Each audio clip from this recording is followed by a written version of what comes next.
In this presentation, we're going to be looking at the criminal courts and the pretrial process in Chapter 2. We're going to talk a little bit about the structure of the court system in the United States. We are a dual court system with both federal courts and state courts. And when you get to both the federal and the state courts, each one of those systems is broken down into several different courts at both different levels. The Constitution of the United States recognizes that there's a unique relationship between the states and the federal government, and this is known as federalism. The federal government has power over certain matters that have to do with national concern, things like national defense, interstate commerce between the states, and so forth. And then the states have power over pretty much everything else. So recently, the federal powers tends to be increased quite a bit, and the state powers have gone down somewhat, but to a degree that there's still some separation in the powers. There's a significant amount of separation in the powers. Each state and the District of Columbia and the federal government all have separate court systems, and they are some limited within their jurisdiction. For instance, if you murder somebody in California, you're not going to be tried here in Texas for it. Each state has their own jurisdiction, and it even goes to a lower level than that. You murder someone in California, you're going to hear the case more than likely where the murder occurred, unless there's a change of venue. But we'll talk about that in later chapters. Jurisdiction is the power the court has to hear and decide cases, and it depends on several different things. One, the geographic location and the venue. You're caught speeding in Houston, you're not going to hear your case in El Paso. The same thing can occur with murders or just about anything else. And there's often complications in exactly who has venue, where you can hear the case, and sometimes there are multiple jurisdictions that can hear the case, such as, in a case of a murder, you can hear it where the murder occurred, where the body was found, in any of the counties where the body transferred through. Structure of the court system and court placement in a judicial hierarchy. Some courts have original jurisdiction over very minor offenses, some felony offenses, and even capital cases. But they have no appellate jurisdiction or very limited appellate jurisdiction. Other courts have only appellate jurisdiction. They're not going to hear an original trial. They're going to hear cases based on an appeal from a lower court and only on the record of the lower court and briefs from the attorneys. And then there are some courts that have subject matter jurisdictions. For instance, we have courts that specialize in drug cases and family violence cases. We have on the federal court system, we're going to talk about the basics of the federal court system. We'll talk about the trial courts, the intermediate court of appeal, and then the final, last resort, the U.S. Supreme Court. We'll also talk a little bit about some specialized courts. District courts or the trial courts in the federal court system. There are 94 districts in the District of Columbia, the Commonwealth of Puerto Rico, and Guam, the Virgin Islands, and Northern Mariana Islands all have courts. Many states have multiple courts, including Texas, where we have 4: the Northern, the Southern, the Eastern, and the Western District. Houston, Brazoria County, Galveston County, we're all in the Southern District. Chambers County is in the Southern District, but Jefferson County is in the Eastern District. And the courts have different tilts. They tend to be more law enforcement pro in the Eastern District, so you'll find often that drug couriers or narcotics officers looking for drug couriers will wait for them to pass from Chambers County into Jefferson County before they stop them and arrest them, because they feel they're going to get a more favorable hearing in the Eastern District as opposed to the Southern District.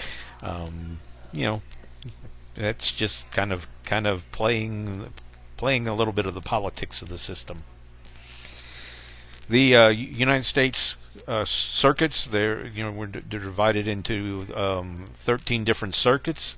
The state of Texas is in the Fifth Circuit, which is housed in New Orleans. It's Texas, Louisiana, I believe Arkansas and Mississippi are all in the Fifth Circuit. They review the decisions of federal trial courts and review and enforce orders by many administrative bodies. The decision of the Court of Appeals are final, except they are subject to discretionary review and appeal to the U.S. Supreme Court. So you can appeal your case, and the Fifth Circuit's going to hear it. You can appeal their decision to the Supreme Court, and they're probably not going to hear it. They get thousands of appeals each year, but only actually look at about 85. But that's going to be the federal court. Doesn't mean the Supreme Court, which the Supreme Court is the United States last court of last resort in the federal court system, and all the state level constitutional issues are brought to that level also. The court consists of 9 justices, eight justices and the Chief Justice, and they serve a life term. They're appointed by the standing president with the approval of the Senate. Again, they have some original jurisdictions on disputes between the states and treason issues, but in my 50-plus years, I've never heard of them having actually a hearing on an original matter. They probably have, I just don't remember it. They decide whether they're going to hear a case. If they decide, they'll grant a writ of certiorari, and it's totally at their discretion. And like I mentioned earlier, they'll have 1,000 or more cases come to them. They're only going to pick about 85. They want cases that are going to have the largest influence on the most number of people, as opposed to a single individual. And then the non-Article 3 courts in the federal system. These are kind of specialized courts. They're not mentioned in the Constitution. They are part of generally administrative things. We have the Court of International Trade, of Federal Claims, tax courts, U.S. Court of Military Appeals, and again, they often are going to be administrative courts for as opposed to criminal type courts. Justice courts range from the lowest level, justice courts, municipal courts, up through the county courts, district courts, the Court of Appeals, and then in the top level are going to be the Supreme Court and the Court of Criminal Appeals. And if you think of the Supreme Court in Texas, it's not like the U.S. Supreme Court. It's a civil court, has nothing to do with criminal cases, but it doesn't hear any criminal cases at all. Level of courts are going to be your justice courts or your municipal courts, and these are courts that can hear civil cases on a limited level, but as far as our criminal cases, they're going to hear Class C misdemeanors. So that can be things like any traffic offense. They're going to hear public intoxication cases, disorderly conduct cases, very low-level theft cases, some low-level criminal mischief, vandalism cases where there's not a great loss. At this level, they're going to hear cases. In Texas, you have a right to have a jury trial, even in justice and municipal court, but it's not something that's going to occur too often. Generally speaking, the cases are going to be heard before the judge. If you do have a case here and you're convicted, you can appeal that case up to a county court. But when it is appealed to a county court, it's a trial de novo, which means it's a new trial. So they'll actually won't go off of the record. They're going to go off of the information. You're going to bring the witnesses in to testify again. These courts have jurisdiction on cases that are for fines only. There's no jail term associated with Class C misdemeanors. Next level are going to be our county courts, and we've got several different types of county courts. The constitutional county courts, and every county has one, is actually the county judge. In most counties, he doesn't do any judicial role. He just handles kind of like the mayor of the county. He's in charge of the commissioner's court. They set budgets for the county. They're in charge of running the county. But they can serve as a judicial judge also. We also have county court judges that are appointed judges. And then we do have statutory probate courts, which are for probate cases, not for criminal cases. But the type cases you can hear in county court are going to be class A and B misdemeanors. They're cases that you can be sentenced to up to 6 months to a year in jail, depending on whether it B or A, plus a fine. Again, they can also hear civil cases, and they can hear juvenile matters. Next level of courts is going to be the district court, and these courts hear felony cases. There are cases in which you can be sentenced to a year or more in jail or in prison. We have state jails, we have first, second, third degree felonies, and we also have capital felonies. These cases, again, they're going to be trials with witnesses, with the juries. The vast majority of the ones where they actually have a trial is going to have a jury, though the vast majority of the cases are going to be pled out to a plea bargain. If you want to appeal a case from either the county court or the district court, you're going to appeal both of these cases to the Court of Criminal Appeals. You don't appeal county court cases to district court. They go straight to the Court of Criminal Appeals, or the Court of Appeals, excuse me. The only case that goes directly to the Court of Criminal Appeals is a death penalty case. Our appeals courts, we have the intermediate court is the Court of Appeals I just mentioned. It will hear both civil and criminal cases. But when you get up to the next level, like I mentioned earlier, the Texas Supreme Court does not hear criminal cases. Those cases are heard in the Court of Criminal Appeals. The Court of Appeals, again, hears both. There are 14 different courts spread out through the state. These courts have a total of 80 justices. There are several judges in each court. They usually they'll hear cases with a 3-judge tribunal, but we'll go into that in later chapters. Now, the Court of Criminal Appeals is the court of last resort in Texas is for criminal matters, much like the U.S. Supreme Court at the federal level. They do hear direct appeals from district court on any death penalty case. It's an automatic appeal. If somebody is sentenced to death, would go bypass the Court of Appeals and go directly to the Court of Criminal Appeals. There is only one Court of Criminal Appeals. They are in Austin. They have 9 judges. Prosecutors in Texas, at least, are defined in our Code of Criminal Procedures, or their duties are defined in the Code of Criminal Procedures. And pretty much each district attorney represents the state in criminal matters in the district courts or in the county courts, or when a case is appealed, or in a case of a writ of habeas corpus. They are there to represent the state.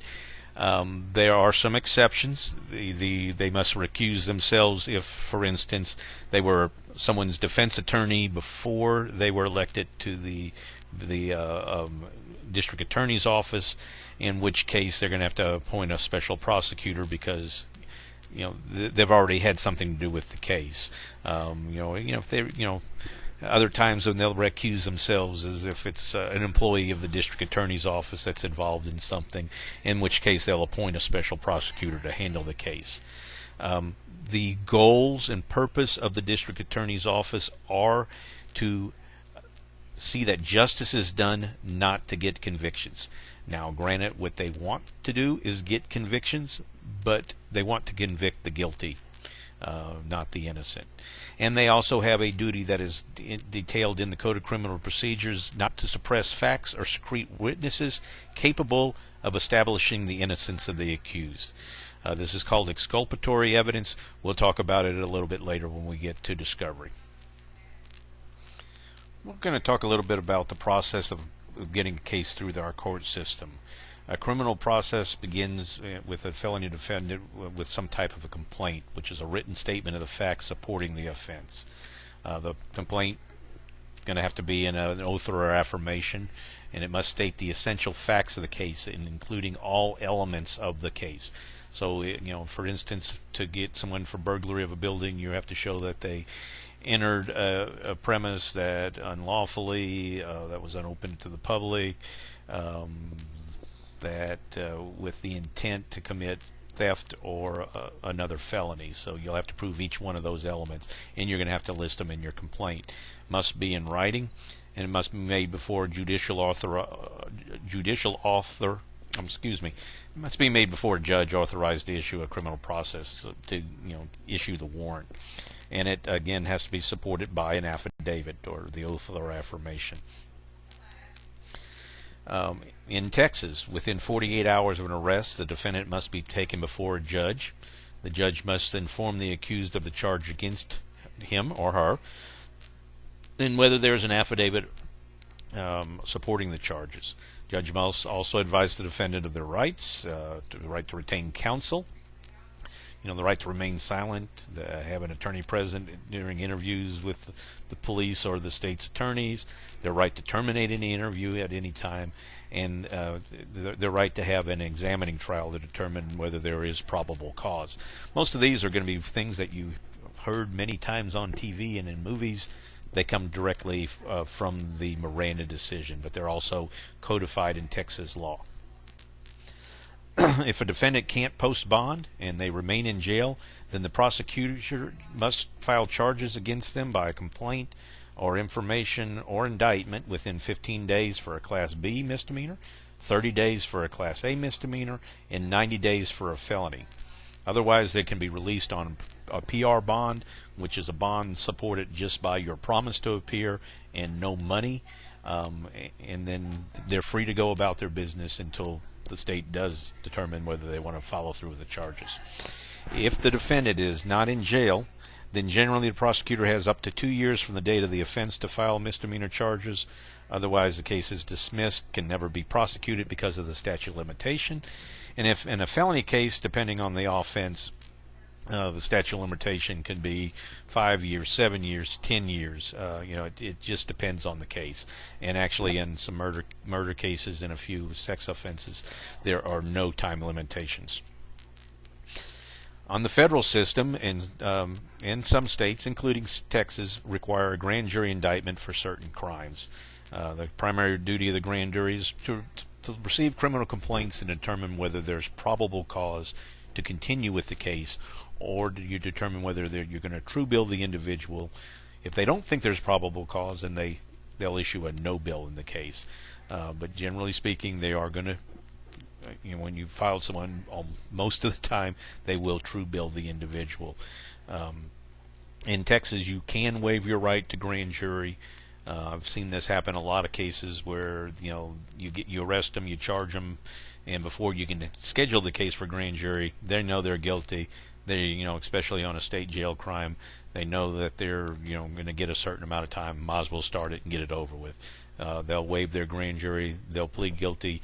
I've had them shipped off to prison within a week of an arrest before. Now, the duties of the grand jury, again from the Code of Criminal Procedures in Texas, grand jury shall inquire into all offenses liable to indictment, which any member may have knowledge or which may be informed by the attorney representing the state or other credible persons. Generally speaking, it's going to be the district attorney who's going to bring a case before a grand jury. Grand jury proceedings are secret. And the number of people who can be present in the grand jury is limited. The grand jurors can be there. Bailiffs can be there. They generally take care of the grand jury. Attorneys representing the state. Witnesses while they're being examined or when necessary to assist the attorney representing the state in examining other witnesses presenting testimony. Interpreters. Got someone that doesn't speak English, you can have an interpreter in there. Stenographers or court reporters. Or persons operating video conferencing systems. So your technical geeky people can be in there. But when the grand jury is actually voting or deliberating on what they're going to do to vote, they're the only ones that can be present. Everybody else has to leave, including the state's attorney and the bailiffs. After the grand jury hears testimony in the case, then they're going to vote. If 9 members of the grand jury vote for indictment, then the person will be indicted. They'll give enough data to the state's attorneys to write the indictment. The district attorney's office or their representative assistant DA will prepare all the paperwork for the foreman to sign, and then the grand jury will present that to the judge for whichever court that grand jury is sitting. Once the person's been charged, charges are filed either through the indictment or through an information in a misdemeanor cases. Then the court will give a copy of the charging instrument.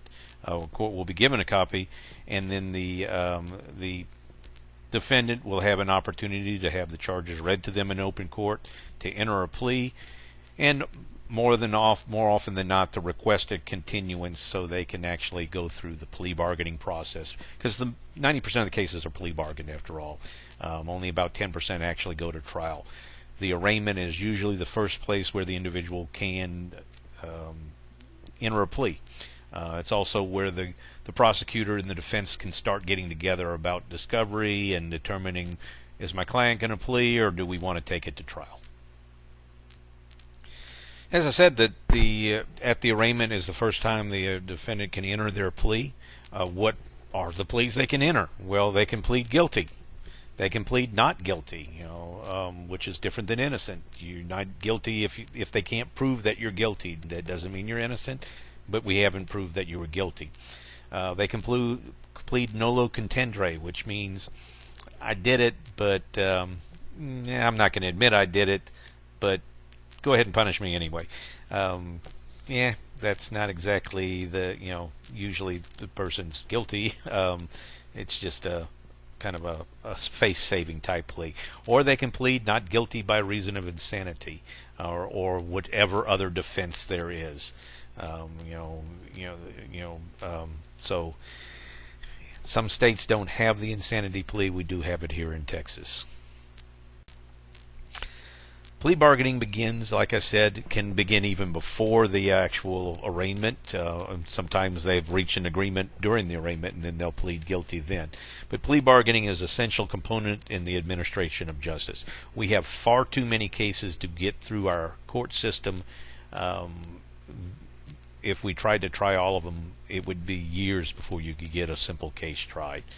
Plea bargaining is the disposition of criminal charges by an agreement between the prosecution and the accused. The defendant's attorney must bring any type of offers from the state to him and leave it up to the defendant whether to agree with it or not. Generally speaking, the defendant has to agree to plead up guilty or at least no contest. And then they usually waive their right to appeal, not always, but they have some type of agreement on sentencing. Or they can leave sentencing up to the court if not, they can't agree on something. But usually they're going to have some type of agreement on sentencing. If someone pleads guilty or nolo contendere, the defendant has to waive their right to a jury trial. They waive their right to confront or cross-examine witnesses. They waive the right to compel the attendance and testimony of witnesses. You can't subpoena somebody to a trial. That's not going to happen. They have to waive the right to testify on their own, on one's own behalf. They generally going to have to testify that they are guilty. Right? The right to be free from being forced to incriminate oneself. They're incriminating themselves when they say they're guilty. They have to give up their right to be presumed innocent to proven guilty, because they're admitting their guilt, and the right to appeal one's conviction. Not always. They'll often have an appeal. They'll plead guilty to a case and say that I'm pleading guilty, but I'm going to appeal based on an illegal search. If the lower court ruled that it was legal, I plead guilty, but if the higher court overturns it, then then again the case is going to get thrown out. Pretrial, defendants are generally allowed bail or bond. You can have a bail or bond hearing if you think your bond's too high. The defendant bail hearing is where the defendant tries to make the judge lower their bond. The state wants to usually keep the bond at the same rate or even raise it. All individuals except those charged with capital offense have a right to release on bail if they can provide sufficient collateral. All unconvicted or non-convicted people. If you've already been convicted and you violated your probation or parole, you can be held on no bond allowed because you've already been convicted. And bail is set within the court's discretion on a case-by-case basis. They can take into considerations the defendant's ability to pay, his ties to the community, you know, the level of the evidence against him, and all kinds of different matters. There are different type bonds that are available. Cash bond occurs when the individual, the defendant, pays the full amount of the bond that's set. The money is usually deposited with the sheriff, and they get a refund of all their money when they get out because they put their own money up. A bail bond, on the other hand, is when the defendant uses a bonding company. They generally pay a percentage of the bond to the bonding company.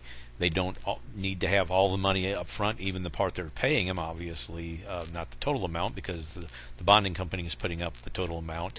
But you know, if they have to take 10% of a $10,000, you owe $1,000, they may take $200 down, and you pay $100 a month, or you know, some kind of a payment plan.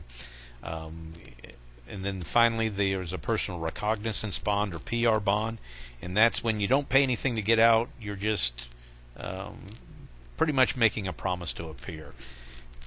You know, in theory, anytime you sign a traffic ticket, you're signing a personal recognizance bond, a PR bond, to say that you're going to appear in court. It's just not real formal. And you know, the whole purpose of bond is not to punish somebody; it's to make sure that they are there when the case comes to trial. So the more serious the case, the more money you're going to want to put up as the bond, or the more difficult you want them to get out. Because let's face it, if you are pretty sure you're going to get convicted of in a death penalty case and get the death penalty, you know, you put up $1,000 bond, are you more likely to show up? Very little likelihood. I mean, you're probably going to try to flee and hide. And you know, if you're looking at certain death, why not? So you know, that's one of the reasons that you can be denied bond in a capital case. Another type of pretrial hearing that we have are suppression hearings. Suppression hearings can occur where a defense is trying to suppress certain evidence. It can be things like suppressing statements that were illegally obtained. It could be suppressing evidence that was being obtained illegally. Any type of evidence that falls under the exclusionary rule. Suppression hearings are not held that often. You'll see them a lot more often in drug cases than anything else, and they're very seldom won by the defendant. Discovery is the process where the defense gets to find out the prosecution's case. They can get anything from police reports to video statements, written statements, books, access to lab reports, all kinds of different things. And here in Texas, there is an automatic discovery system that is based on a new law, and we're going to talk about it shortly in the next slide. As of last year, the Michael Martin Act has gone into effect. Actually, it went into effect in January of this year.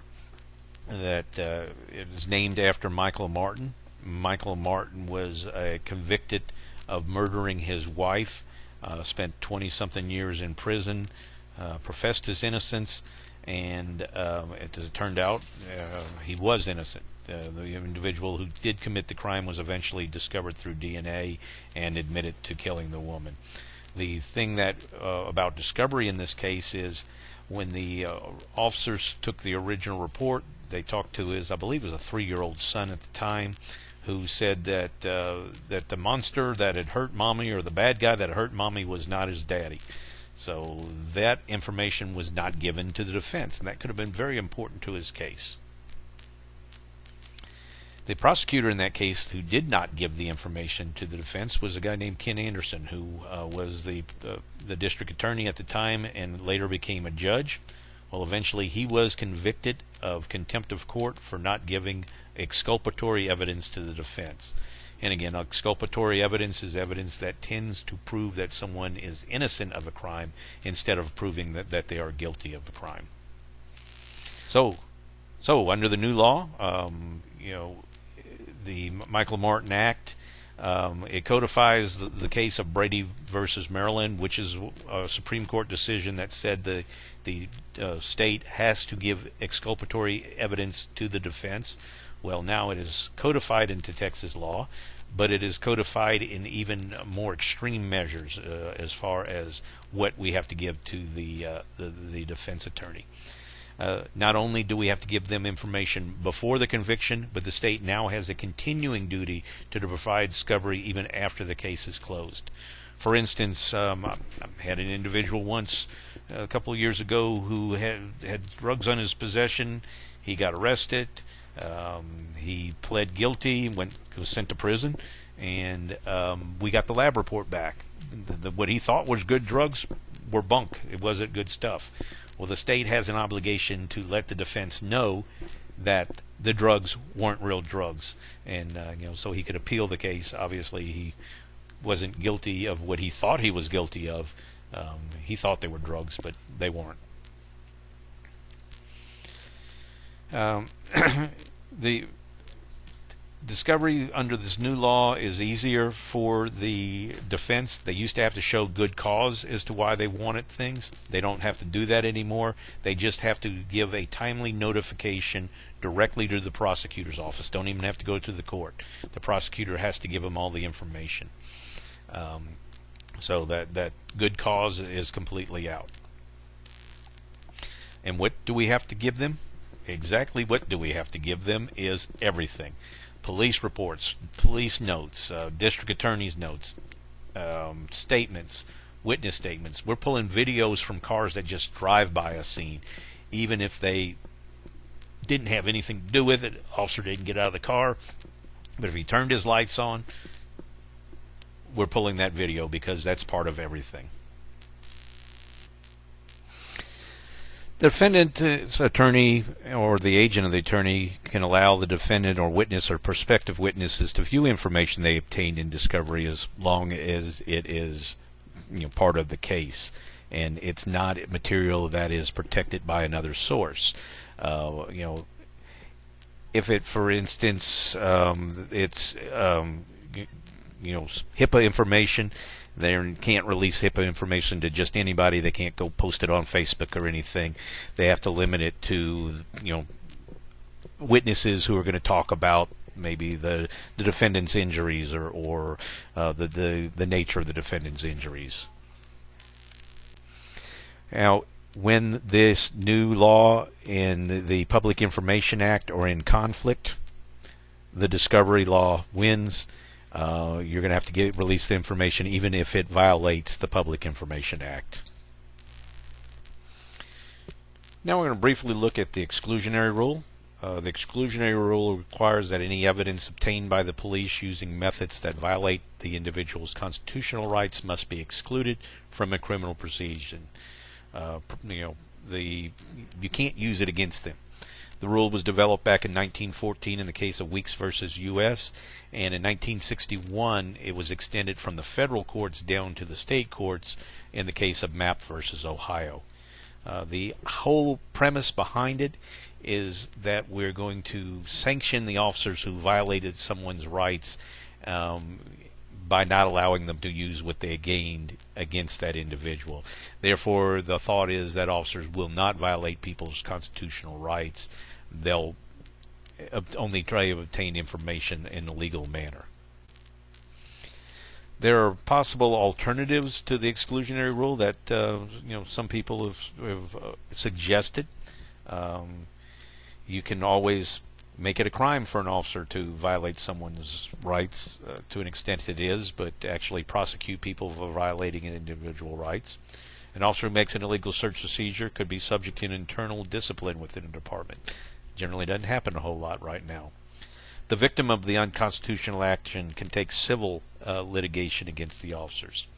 And the victims in unconstitutional action by federal officers can sue the federal government. Those are some things that can occur.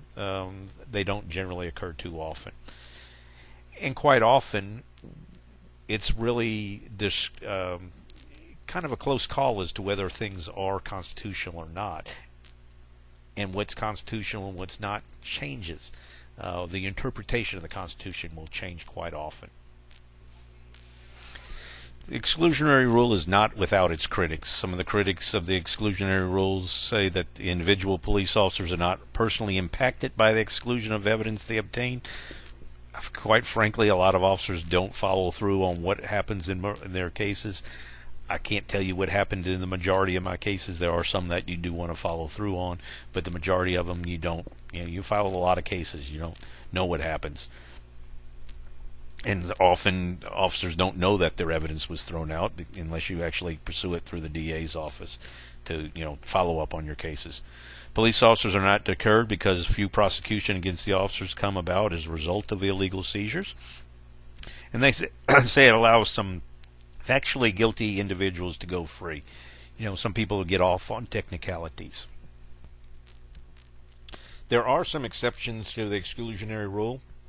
The fruits of the poisonous tree doctrine requires that evidence be suppressed if it's tainted because it was obtained illegally, which means any evidence that can be obtained from that evidence.